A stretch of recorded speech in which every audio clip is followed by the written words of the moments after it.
जैसा कि पिछले एपिसोड में आपने देखा, कोर्ट में इस वक्त जेजे के खिलाफ केस जारी था और वहां पर जीना जजेस को कहती है कि मैं एक और विटनेस को आपके सामने पेश करना चाहती हूं कि इतने में वहां पर जब पैनी कोर्ट में इंटर होती है तो जेजे सामने पैनी को देखने के बाद एकदम से शॉक हो जाता है। पैनी के वहां पर आने के बाद जेजे को मालूम हो जाता है कि अब वो बुरी तरह फंस चुका है, लेकिन वो एकदम से उस वक्त एक्साइटेड हो जाता है जब जजेस कहते हैं कि हम मोर विटनेस को इस कोर्ट में इंटर होने की इजाज़त नहीं दे सकते। लेकिन वहीं पर अचानक ली बहुत ही ज़्यादा गुस्से में उन पर शाउट करते हुए कहता है कि पैनी को किडनैप किया गया था और सब कुछ वो जजेस को बताता है, जिसके बाद जीना जजेस को कहती है कि आप पुलिस से ये कंफर्म कर सकते हैं पैनी को एक हॉस्पिटल में रस्सी की मदद से बांधा गया था। और जज वहां पर अपने आप को डिफेंड करते हुए सबको कहते हैं कि ऐसा कुछ भी नहीं है, मेरे खिलाफ इल्जाम लगाया जा रहा है। और जीना के बहुत ज्यादा इंसिस्ट करने के बाद आखिर जजेस पैनी को विटनेस के तौर पर एक्सेप्ट कर लेते हैं, जिसके बाद पैनी को सामने बुलाकर उसे पूछा जाता है और वो सब कुछ जेजे के बारे में बता देती है कि 2.5 मिलियन डॉलर उसने अपनी इलेक्शन कैंपेन में इलीगल तौर पर यूज किए थे और वो पैसे मैंने खुद डिलीवर किए थे। ये सुनने के बाद जेजे फिर से बिल्कुल हेल्पलेस हो चुका था। अब जब कोर्ट में जेजे के पास और उसके वकील के पास कुछ कहने को नहीं था, इतने में जेजे वहीं पर खड़ा हो जाता है और ऊंचा ऊंचा जीना और ली के ऊपर शाउट करना शुरू कर देता है, यहाँ तक कि वो कोर्ट में जजेस के सामने पैनी को भी धमकी देता है और जजेस को कहता है कि ये मेरे खिलाफ एक कंस्पायरेसी हो रही है, मुझे फंसाने की कोशिश की जा रही है, मेरा मेयर बनना किसी को डाइजेस्ट नहीं हो रहा। और इतने में जीना बोलती है कि मैंने अभी अपनी बात खत्म नहीं की, और जिसके बाद जजेस भी वहाँ पर जेजे को बैठने के लिए कहते हैं। इतने में जीना जब अदालत में जजेस के सामने कहती है कि इसकी तरफ से मुझे भी किडनैप करने और मुझे कत्ल करने की कोशिश की गई थी, और जेजे कंटिन्यूसली बोले जा रहा था कि मुझे फंसाने की कोशिश की जा रही है, बात बात पर मुझ पर इल्जाम लगाए जा रहे हैं, ऐसा मैंने कुछ भी नहीं किया। लेकिन अचानक वहां ऑडियंस में से एंड्रयू खड़ा होता है, अपना हाथ खड़ा करते हुए कोर्ट में सबके सामने कहता है कि इसका विटनेस मैं हूँ और मैं आपके सामने सबूत रखना चाहता हूँ कि जेजे ने ऐसा किया था।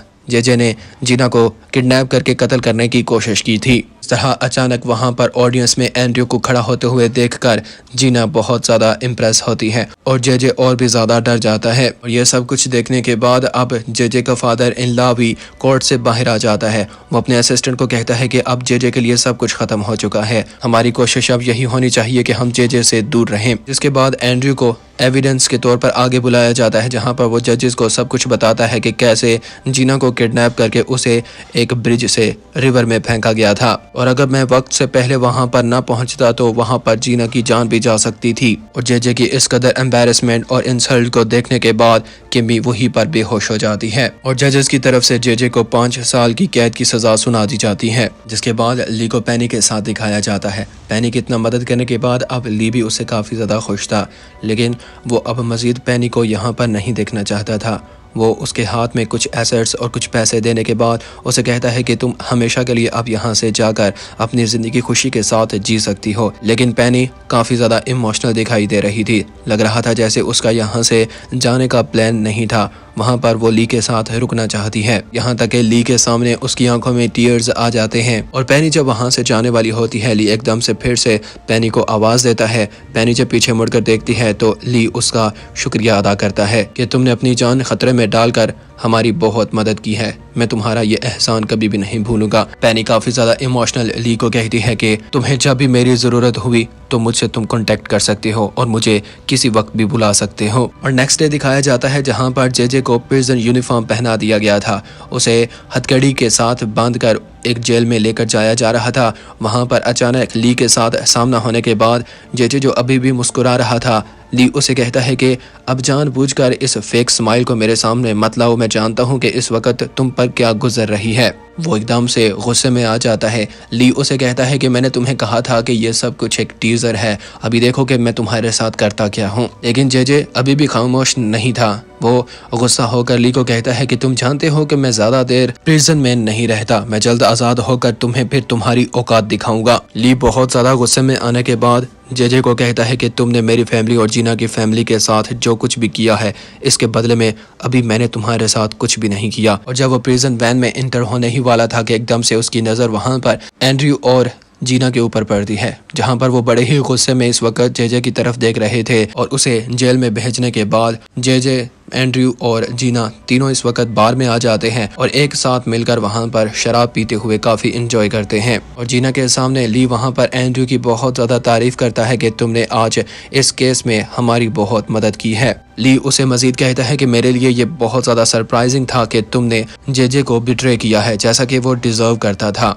एंड्रयू ली को बताता है कि मैंने जीना से वादा किया था कि जेजे को हम दोनों मिलकर जेल में भेज कर रहेंगे, जिसके बाद थोड़ी ही देर बाद दिखाया जाता है जहां पर सिंडी पहुंच जाती है और वो वहां पर पहुंचते ही कंटिन्यूसली शराब पीना शुरू कर देती है। एंड्रयू और जीना भी उसी के पास मौजूद थे और जीना को जानबूझकर जेलस फील करवाने के लिए वो ली के बहुत ज्यादा करीब होना शुरू हो जाती है, यहाँ तक कि वो ली के इस कदर करीब होकर उसे किस कर देती है और ली वहां पर जीना के सामने खुद को डिफेंड करना शुरू कर देता है। मुझे लगता है कि सिंडी ने बहुत ज्यादा शराब पी ली है, ये इस वक्त ड्रंक है, इस वजह से ये ऐसा कर रही है। नेक्स्ट डे दिखाया जाता है जहां पर ली एंड्रयू को लेकर बहुत ही ज्यादा गुस्से में दिखाई दे रहा था। वो उसे काफी ज्यादा नाराज भी था और उसका असिस्टेंट मोजो उसे बताने की कोशिश कर रहा था कि वो तुम्हारा पार्टनर है और तुम्हारी जरूर मदद भी करेगा, लेकिन ली कहता है कि मुझे एंड्रयू पर जरा भी भरोसा नहीं है, वो किसी वक्त मुझे भी धोखा दे सकता है जैसे उसने जेजे को कोर्ट में सबके सामने दिया था। और यही बात दूसरी तरफ एंड्रयू जो इस वक्त गाड़ी में अपने असिस्टेंट के साथ बैठा हुआ था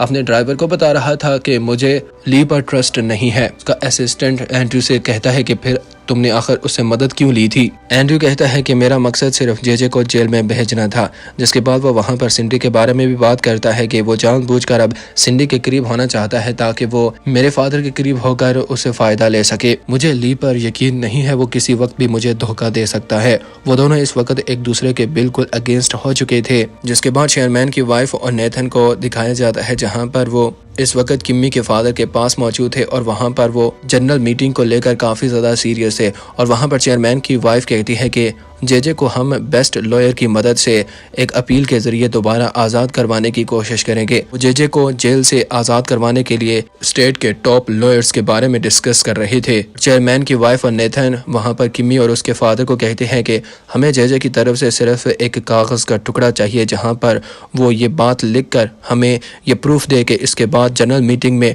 उसके जितने भी राइट्स हैं वो सब हमें दे देगा। वहाँ पर किमी और उसका फादर उनके सामने भी डिमांड रखते हैं कि अगर आप हमारी मदद लेना चाहते हैं तो इसके बदले में आपको डोडो होटल हमारे नाम करना होगा। अगर वो होटल आप हमारे नाम कर देते हैं तो उसका जितना भी कमीशन होगा वो आपको मिलेगा। लेकिन नेथन इस डिमांड पर जरा भी खुश नहीं था और नेथन जब साफ साफ इनकार कर देता है तो वो दोनों जब वहाँ से जाने वाले होते हैं चेयरमैन की वाइफ उनको वहाँ पर रोक लेती है और उसे कहती है कि मैं आपकी इस डील को एक्सेप्ट करती हूँ। और वहाँ पर नेथन अपनी मदर के साथ आर्गुमेंट स्टार्ट कर देता है, लेकिन इन दोनों के दरमियान ये डील हो चुकी थी। जिसके बाद आप देखेंगे जहाँ पर एंड्रयू जेल में मिलने के लिए जेजे के पास पहुँच जाता है और जेजे भी वहां पर एंड्रयू को देखने के बाद एकदम से शॉक हो जाता है कि मैंने सोचा था कि तुम अब मुझसे गेट रिड होने की कोशिश करोगे लेकिन फिर से तुम यहाँ पर पहुंच जाए। एंड्रयू कहता है कि मैं यहाँ पर तुम्हारे साथ एक बहुत अहम बात करने के लिए आया हूँ। अगर तुम किसी और के इशारों से काम करते रहे तो तुम्हें इसके बदले में कुछ भी नहीं मिलेगा। जेजे काफी ज्यादा सरप्राइज होकर एंड्रयू को कहता है कि क्या तुम अब अपने रूल्स बनाने जा रहे हो। जिसके बाद पास असिस्टेंट से एंड्रयू एक फाइल लेता है जो जेजे को देता है और एंड्रयू कहता है कि ये फाइल देखने के बाद तुम्हें पता चल जाएगा कि आखिर मैं क्या कहना चाहता हूँ। वो फाइल देखने के बाद जेजे काफी ज्यादा परेशान हो जाता है क्योंकि उस फाइल में टैक्स के रिलेटेड और मनी लॉन्ड्रिंग और इसमें जितनी भी इलीगल एक्टिविटीज थी वो सारी उस फाइल में सेव थी। एंड्रयू कहता है कि बिजनेस के दौरान तुमने हर वो काम कमिटेड किया है जो कि इलीगल था। जिसके बाद एंड्रयू वहां पर जेजे के सामने हंसना शुरू कर देता है क्योंकि जेजे बहुत ज्यादा सरप्राइज था कि ये सारा डेटा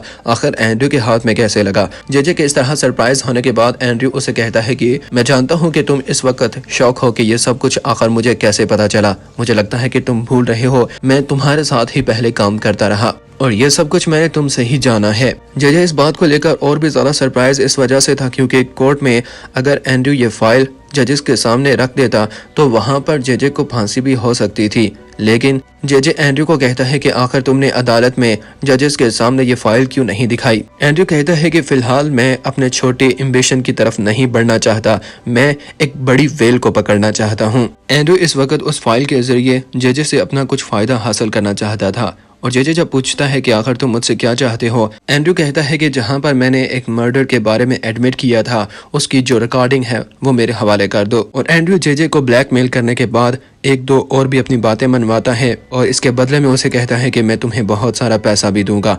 जेजे काफी ज्यादा सरप्राइज था। वो एंड्रयू को कहता है कि शायद मैंने अपना असल दुश्मन पहचानने में देर कर दी है। और एंड्रयू ये सब कुछ कहने के बाद जब वहां से चला जाता है, जेजे इधर जब दोबारा जेल में आता है, वहां पर एक प्रिजनर वहां से जेजे से कुछ सवाल करता है जिस पर जेजे को बहुत ही ज्यादा गुस्सा आता है और वो उसे बहुत बुरी तरह मारता है। और उस प्रिजनर को बुरी तरह मारने के बाद वो अभी भी बहुत ज्यादा गुस्से में दिखाई दे रहा था। खुद से बात करते हुए कहता है कि मुझे बहुत बड़ा धोखा दिया गया है, मुझे फूल बनाया गया है। जिसके बाद एंड्रयू का असिस्टेंट एंड्रयू को कहता है कि अगर तुम समझते हो कि ली तुम्हें नुकसान पहुंचा सकता है या फिर तुम अगर उस पर ट्रस्ट नहीं करते तो फिर आखिर तुमने जीना को उसके हवाले क्यों किया था, तुमने जीना से उसे क्यों मिलने दिया था।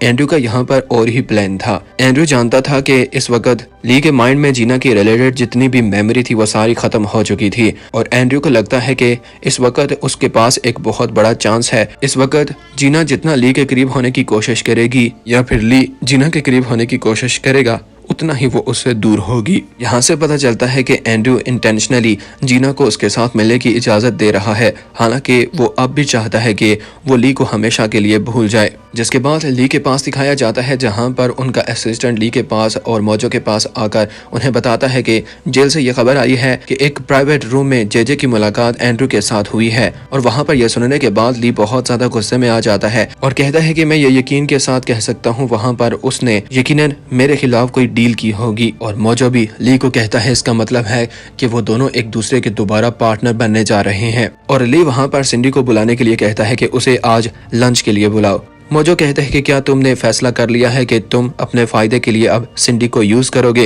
ली कहता है इससे पहले कि हम किसी बड़ी मुश्किल में फंस जाएं, हमें पहले ही इसके लिए प्लान कर लेना चाहिए। जिसके बाद जेजे को दोबारा दिखाया जाता है जहां पर इस वक्त सारे प्रिजनर यार्ड में मौजूद थे और वहां पर उसका असिस्टेंट भी उसी के साथ मौजूद था। और कुछ प्रिजनर के साथ उसकी वहां पर फाइट होती है और वो बुरी तरह जेजे को मारते हैं। और कुछ ही देर में वहां पर किम्मी अपने फादर के साथ जेजे को मिलने के लिए आ जाती है और किम्मी अचानक जेजे को इस हालत में देखने के बाद जहां पर उसके सर पर बैंडेज बांधी हुई थी और उसके मुंह से खून भी निकल रहा था, उसे इस हालत में देखने के बाद बहुत ज्यादा परेशान हो जाती है। और जब उसे पूछते हैं कि आखिर ये तुम्हारे साथ किसने किया है, जेजे को ऐसे लगता है जैसे ली ने जेल में अपने आदमी छोड़े हुए हैं। वहाँ पर किम्मी अपने फादर के साथ डोडो ग्रुप के रिलेटेड कुछ फाइल पर सिग्नेचर करवाने के लिए आई हुई थी। वो वहाँ पर एंड्रयू को हराने की बात कर रहे थे, लेकिन जेजे उन्हें बताता है कि एंड्रयू को जितना आप इनोसेंट समझ रहे हैं वो उतना है नहीं। मुझे नहीं लगता कि आप एंड्रयू का मुकाबला कर पाएंगे, लेकिन मुझे यहाँ से एक दफा आजाद होने दो, फिर देखो मैं उसके खिलाफ क्या करता हूँ। जिसके बाद एंड्रयू और जीना को दिखाया जाता है जो इस वक्त बार में मौजूद थे और एंड्रयू इधर कंटिन्यूसली शराब पिए जा रहा था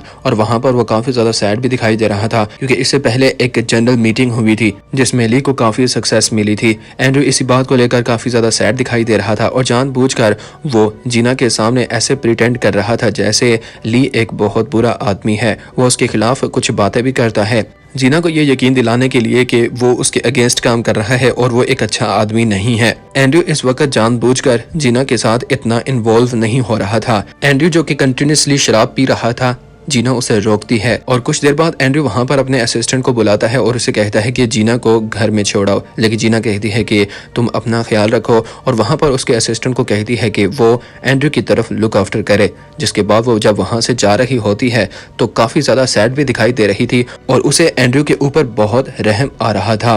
जीना के वहां से जाने के बाद एंड्रयू का असिस्टेंट एंड्रयू को कहता है कि क्या तुम्हें नहीं लगता कि तुम्हें बता देना चाहिए कि तुम्हारे पास प्लान बी भी तैयार है। लेकिन एंड्रयू कहता है किसी भी लड़की को मजबूर करना कि वो आपके साथ मोहब्बत करे ये एक बहुत मुश्किल काम है। यानी इस वक्त एंड्रयू का प्लान होता है कि वो जीना को मजबूर कर दे, वो खुद उसके साथ मोहब्बत करना शुरू कर दे। और एंड्रयू अपने असिस्टेंट को कहता है इस वक्त मैं जीना को लेकर जिस स्ट्रेटेजी के ऊपर काम कर रहा हूँ तुम उसे समझ नहीं सकते। जिसके बाद जीना को दिखाया जाता है जो वहां से सीधी दोबारा ली के पास पहुंच जाती है और ली के साथ मिलने के बाद उसे कहती है कि मैं तुमसे एक फेवर चाहती हूँ और ली उसे कहता है कि तुम मुझसे जो भी पूछोगी मैं वो करने के लिए तैयार हूँ।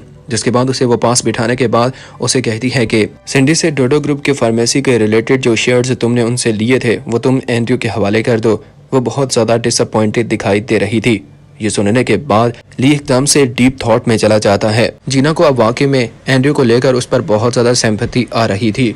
वो कहती है कि तुमने देखा कि उसने हमारी खातिर जेजे को भी बिट्रे किया है, ये जानते हुए भी कि उसे इसके बाद कितना नुकसान हो सकता है। लेकिन ली वहाँ पर जीना को साफ साफ मना कर देता है। मैं जानता हूँ कि तुम उसके लिए अपने दिल में बहुत ज्यादा सिंपैथी रखती हो, लेकिन एंड्रयू एक अच्छा आदमी नहीं है और बिजनेस के रिलेटेड ऐसी डिमांड नहीं की जाती। बिजनेस में अपने नुकसान को बियर किया जाता है। जीना भी काफी ज्यादा डिसअपॉइंट वहाँ से वापस चली जाती है। जिसके बाद जेल में एंड्रयू दोबारा जेजे से मिलने के लिए वहाँ पर पहुंच जाता है और उसने कंपनी के रिलेटेड कुछ अपने हाथ में डॉक्यूमेंट्स उठाए हुए थे और वहाँ पर उसे जेजे के फिंगरप्रिंट्स चाहिए थे, जो कि जेजे उसे नहीं दे रहा था। जिसके बाद उसने वहाँ पर उसके सामने कॉफी भी रखी हुई थी जिसमें एंड्रयू ने नींद की गोलियां मिलाई हुई थी और वो पीने के बाद जेजे वहीं पर बेहोश हो जाता है। जिसके बाद एंड्रयू उसकी फिंगरप्रिंट्स उस कंपनी के रिलेटेड डॉक्यूमेंट्स के ऊपर लगा लेता है। जेजे इस वक्त थोड़ी होश में था। ये सब कुछ देखते हुए बहुत ही ज्यादा गुस्से में दिखाई दे रहा था। वो कहने की कोशिश कर रहा था कि तुम ऐसा नहीं कर सकते, लेकिन अब जेजे में